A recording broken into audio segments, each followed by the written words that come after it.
भाई आजचा मून एकदम भारी होता. तर आजचा व्लॉग स्टार्ट झाला सकाळपासून. आज सकाळी मी लवकर उठलेली, सो सगळी कामं वगैरे करून घेतली.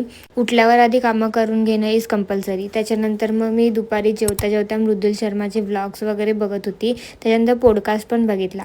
मग रात्री मी जेवण बनवायला घेतलेलं. जेवण करता करता इथे माझी भांडी एवढी होतात की विचारू नका. बापरे. मग ते भांडी वगैरे घासली आणि मग रात्री आम्ही गेलेलो बाहेर. दिवसभर घरी बसून खूप जास्त कंटाळा आलेला. मग विचार केला वेस्टला जाऊया, पण हा ट्रॅफिक नेहमीच लागत असतो. त्या ट्रॅफिक मधून वेस्टला जायला आम्हाला नेहमी 1 तास लागतो. त्याच्यानंतर मग इकडे आलो. इथे तर खूप दिवसांनी आलेलो आम्ही.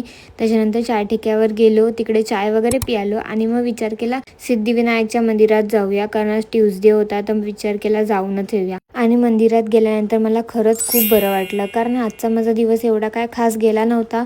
तर तिकडे गेल्यावरती खूप मस्त वाटलं. त्याच्यानंतर मग आम्ही आलो घरी. असा होता माझा आजचा दिवस. भेटूया आता उद्याच्या व्लॉगमध्ये. Bye bye.